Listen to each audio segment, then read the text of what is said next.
The boy had just successfully slain a god, but unexpectedly, he was cursed by his opponent's dying words, sealing away his abilities. What's worse, a group of enemies was heading toward his home. Worried about the safety of his aunt and cousin at home, he immediately rushed toward his house. The only good news was that his home was protected by forbidden objects, and the forbidden objects weren't sounding any alarms, indicating that the people heading to his home were all ordinary humans. But he didn't know that all of this was part of someone else's plan.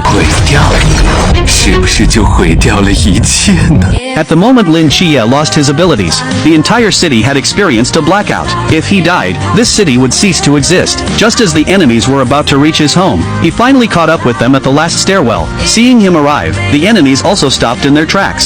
Seeing that Lin Chia was alone, they thought he wouldn't dare to attack, but they still underestimated Lin Chia's determination to protect his family. He charged at the group wielding dual blades.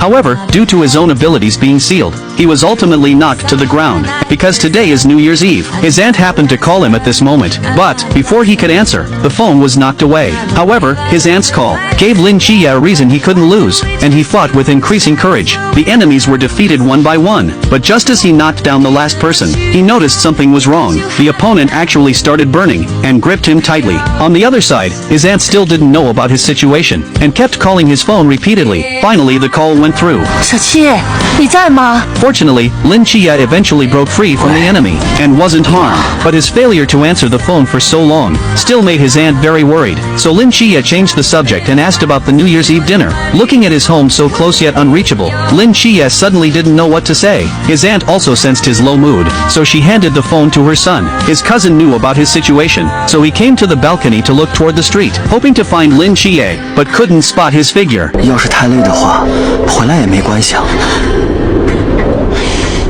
Hearing her son say such useless things, his aunt quickly grabbed the phone, and directly asked Lin Chia if he had a girlfriend. Just as Lin Chia didn't know how to respond, the magic orb in his arms suddenly flew into the air by itself. As he recited the correct incantation, the magic orb exploded into fireworks in the sky. At the same time, countless fireworks shot up throughout the entire city. His aunt and cousin also sent their blessings through the phone. After hearing the blessings, Lin Chia suddenly discovered that his abilities had actually returned. At the same time, the entire city was once again illuminated by lights.